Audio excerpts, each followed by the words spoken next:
I mean, who knew that we were going to be around at such a pinnacle? Oh, that thing that goes up in your nose. Welcome to FYAAH Hot Topics, where we discuss the esoteric views on the news. I am Mama C, and I'm going to get straight into it with our first topic. First up, national news.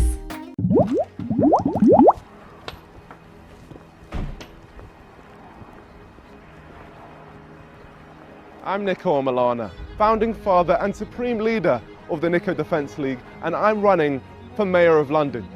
As you can see, I'm taking this extremely seriously. Everything up until this moment has been a warm-up, a light jog, a walk in the park, but now we're about to take over the nation's biggest city. There is no greater leader in this country than me, so please, my friends, vote Nico for Mayor of London on May 6th, or your breath stinks. All right, make sure you're registered to vote as well, please. You don't want to miss out on this one. Peace out, pussies. And I say, why not? Like, we already have Boris Johnson. This is like clearly, I don't know if you've seen their videos. These guys are just absolute characters. They are prankers, and they must have just been sitting around one day and thought, Boris Johnson is so rubbish. Nico, you'd make a better mayor than him. Right, my producers have just told me Boris Johnson is not the Mayor of London. And I knew that. I did know that deep down. He was the Mayor of London at one point though, and he's now Prime Minister. So it's like clearly a role that can take you places. So if you've seen me on The Ranga Nation, I'm called Never Voted. And I never will, because I just think it's just two puppets who are part of the same agenda. Over now to some international news. What is going on in Africa? John Magufuli, Tanzania's president, dies at age 61 after COVID rumours. Tanzania's president has died age 61. The country's vice president has announced the vice president did it. He died on Wednesday from heart complications. Really? Is that because he was getting slipped some at the hospital in Dar es Salaam? Oh, my mum lived in Dar es Salaam or near there. I actually wanted to move to Tanzania because of this president. Yeah, he was testing papayas and everything, and it was like, you have Mamona, you've got Mamona. Yeah, and now he's dead from heart complications. Little bit suspect to me with my eccentric, esoteric views and conspiritual mind. Apparently, like, he was, you know, like, dubbed as this, like, dictator, but people in Tanzania are mourning because they know they lost a good leader. And Tanzania is my mum's home country, so my heart goes out to all of the people who are in mourning at the moment. More international news. We're going over now to World Star Hip Hop. Sad footage of smugglers dropping two young girls, 5-year-old and 3-year-old, over the Mexican border fence.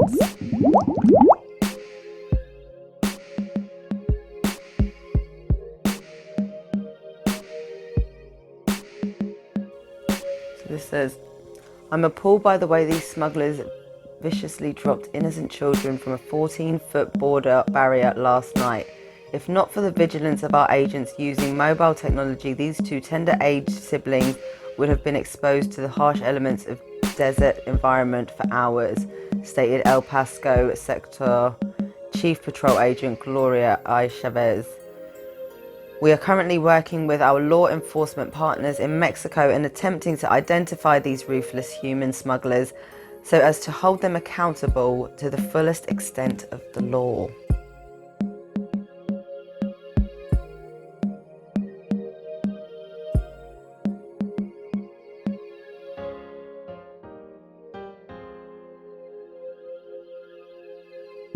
Again, this is like one of those things you just can't unsee, and it's just that harsh reality of what is going on in the world. We are so blinded by the realities that some people are going through. Like, it's actually crazy, and it just makes me personally so thankful for my life and for my kids and for my home and for all the blessings that I have.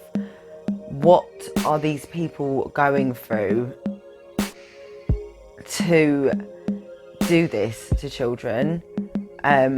that they're so jaded and so driven by money and power and greed that they think either one, it's like they're trafficking a child, or, you know, someone said in the comments that they might have been dropping their kids to get them across the border, you know, for, you know, like smuggling their kids into the country on purpose. But either way, what are they going through that has to be their decision? Like, that is the decision that they landed on, dropping a 5-year-old and a 4-year-old over a 14-foot wall. You know, whatever it is that is leading people to these outcomes of their choices shows the extent of how far we've actually come from humanity.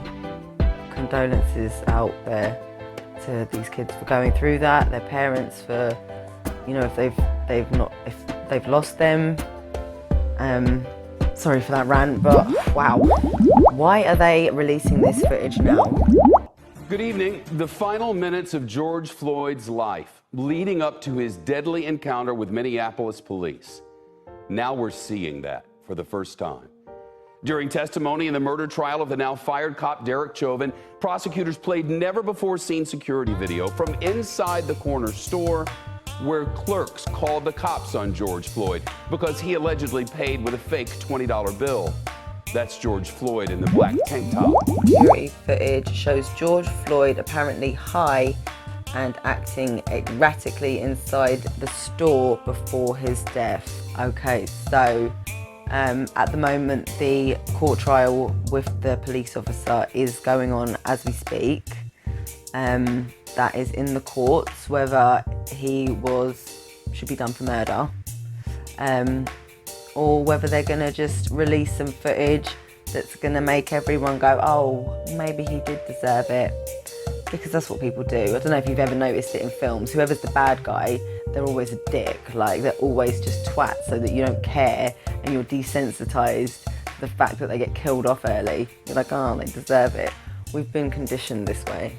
Yeah, he does. He looks like he's MK Ultra'd, mate. He looks like he's having a friggin' Britney Spears meltdown. Is it that he's just off his MK Ultra meds and you know, he's been controlled? They always have a handler, so when their handler gives them the code word, and they are breaking out of their decompartmentalization that they've been put into to play different roles, sometimes they snap, or they're made to snap at a particular moment to create a diversion. What do you think? Put it in the comments. Is this a diversion? Is this the truth? Is he a crisis actor? Or is this just another tragedy? Up next, we have some music news. Rapper DMX in hospital after heart attack. US rapper and actor DMX is in serious condition in hospitals following a heart attack, says his lawyer, Murray Richmond. Mr. Richmond told US media he didn't know whether the heart attack was brought on by a drug overdose, as reported by TMZ. DMX has publicly battled substance abuse for years and spent several periods in rehab. He is seen as hip-hop's icon and has collaborated with artists such as Jay-Z, Ja Rule, Eve and LL Cool J, as well as appearing in films. We send our condolences out to DMX and his family. We pray for his recovery. Obviously, I believe if DMX does come out of this, he's going to be used mightily. I think he is a powerful person in terms of his testimony, and if he can turn it around and use that to share his story and really, you know, speak to people who are suffering from drug abuse, I think he would be a very powerful person to do that. More on music news. Quavo and Saweetie. Altercation in an elevator. As you know, I don't follow celebrities. I don't follow their lives. I don't care what they're spending their money on, how they're flexing, because I think it's all just a diversion to make the people feel shit about themselves, basically, and strive for something that's out of their reach, because it is kept for the elite on purpose. But in this situation, from the gossip that I've heard, because I'll listen to it. I won't go and search it out. If it comes to me, I'll listen. Sips tea. Yeah, apparently she's just a bit of a gold digger, so she is actually fighting with him over the bag that he gave her because it's worth so much money. Like, she probably doesn't give a shit about the relationship. I don't know what's happened or why, but she's clutching at her clutch bag, basically. What I think about that is, have some respect for yourself. If he bought you the bag and he's saying he wants it back, at that point it's like, have it. Like, nothing is worth being hurled on the floor for and then having to sit there in the corner without your bag. These are our role models. These are the people that are glamorized. Look at this couple. Who's hot? Who's not? Who's together? Do we care? Not really, because they're not doing anything to show us what real love and unity and care and compassion and kindness and peace and patience looks like.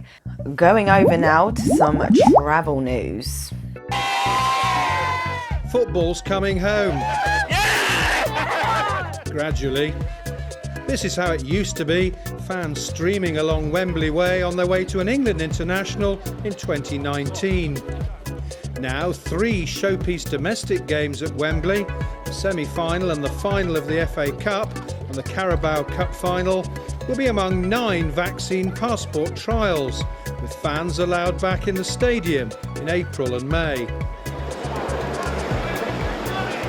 The government says it's developing a system for COVID status certification. The idea is to manage risks where large numbers of people are in close proximity. Not in pubs or restaurants at this stage, but at sports events and festivals, or in theatres and nightclubs. At this large nightclub in London, before lockdown it could accommodate up to 1,400 revellers. But the manager fears vaccine passports could be another burden on an industry already on the brink. If they're going to start cutting capacities, if they're going to start letting less people in, or we're going to slow queues down from coming into venues, it's just going to have an adverse effect. It's just going to, delay the inevitable, and eventually venues will run out. They'll be strapped for cash. They won't be able to operate because the restrictions are just going to be too heavy on venues. The Cabinet Office Minister, Michael Gove, says the government is studying a green pass system used in Israel, which allows people who've been vaccinated, recently recovered from COVID, or have had a negative test to congregate in theatres and nightclubs. But there's strong opposition to vaccine passports from many MPs.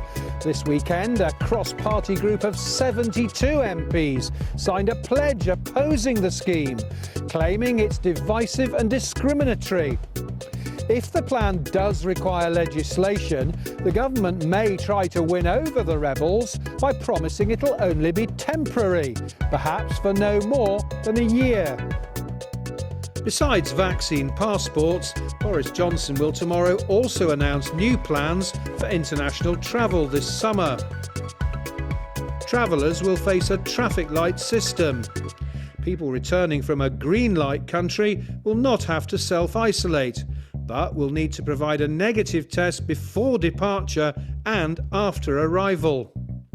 Those returning from an amber country must self-isolate at home, while anyone returning from a red light country will have to complete quarantine in a hotel and bear the cost. Summer holidays to Europe will depend, of course, on vaccination levels on the continent improving and infection rates falling. John Craig, Sky News. Oh my goodness. Okay, so this traffic light system, which has come out of Israel, potentially leading us into a meld Mordor. A meld Mordor. Like the fiery pits of Mordor. The Maxine. I mean, who knew that we were going to be around at such a pinnacle? Oh, that thing that goes up in your nose. Over now to some movie news. Space Jam. Basketball camp is next weekend. You got amazing potential on the court, and I can help you get there. That's not what I want, Dad. You never let me do what I want to do. You never let me just do me. Hold up, wrong floor. Bet Will Smith ain't got to deal with this. Down!